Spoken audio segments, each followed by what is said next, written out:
So I want you to tell that deal what I was just sharing to you about why this is a significant place. Alors, je voulais partager ensemble avec Walter et qui place ça signifie pour nous. Par exemple, quand on est dans là. So this house is what first brought me to Haiti. Ouais, quand ils sont là, c'est quand ils étaient fait le premier venir en Haïti. You know, when God called my family to take care of orphans, the first thing He asked us to do was to sell our home so we could use the money we make to build a house for orphans. Et les bons Dieu te parlé ensemble avec lui pour être capable d'aider en Haïti, surtout avec les petits gens qui ont fait là. Il était vendre la caille qu'il dégaine à madame pour être capable de faire caille sur là. So we did that and we had the money waiting, but we were asking God to show us the place. Et là, il était fini de vendre caille là.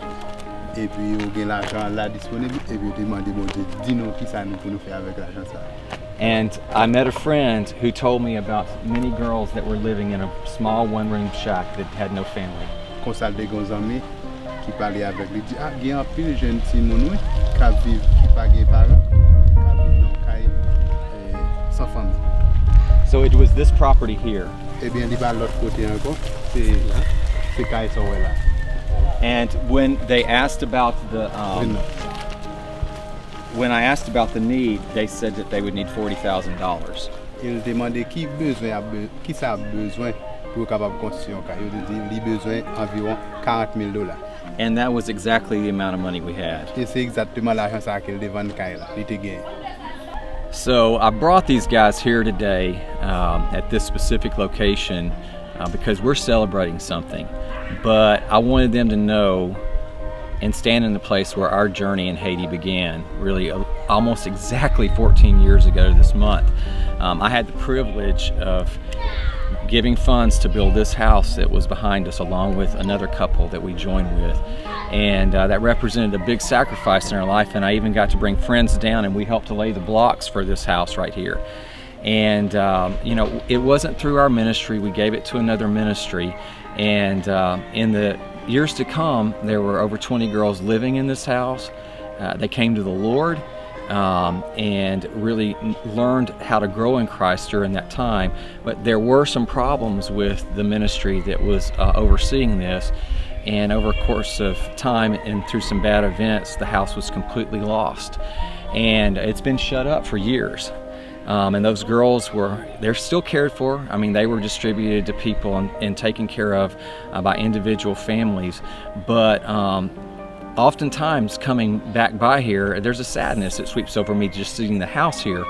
But after that challenge, we faced many more, and we had to ask ourselves the question, are we even supposed to be helping in this part of the world?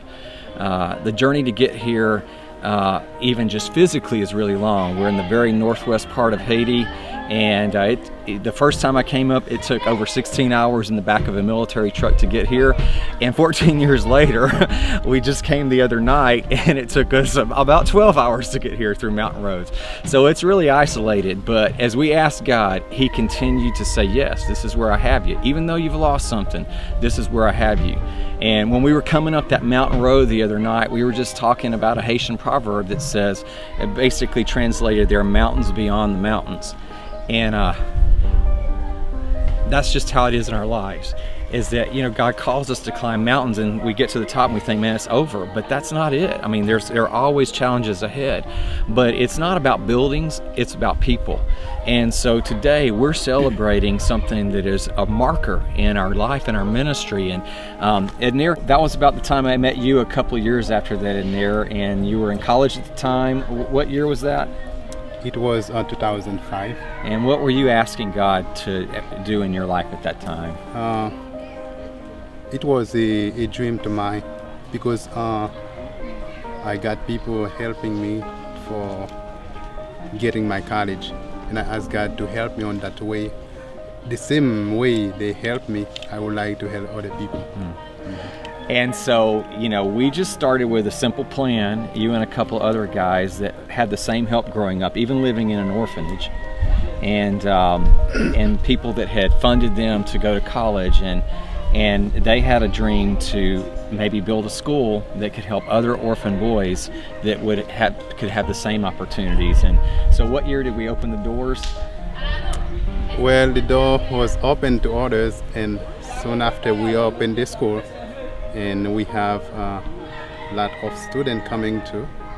And now I feel a blessing to me, even to the community, that I have a boys from 7th grade now finished for college. Yeah. Like we have. This is one of them right one here. Of them named Abdiel.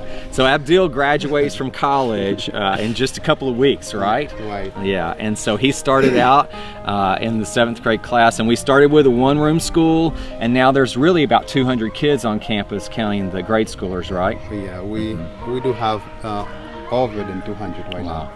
And we just met with about 20 more that are graduating this year that are going off to, hopefully either to technical school or to college to be trained to be teachers.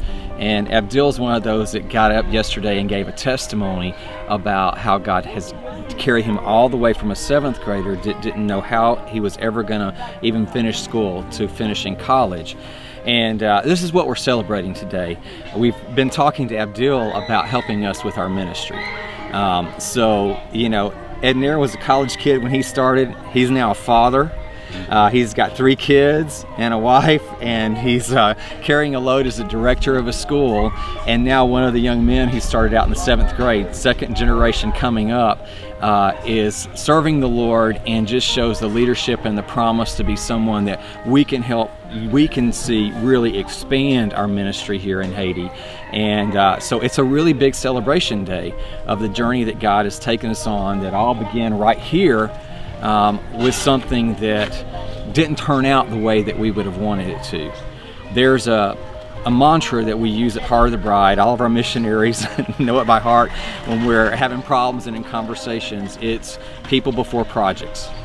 And the photograph that we're taking today is a testament of that mantra, is that we're about people first, and that's what God is about. And I'm thankful for the work that He has done in and through these guys that are standing beside me. All right. Yeah, okay.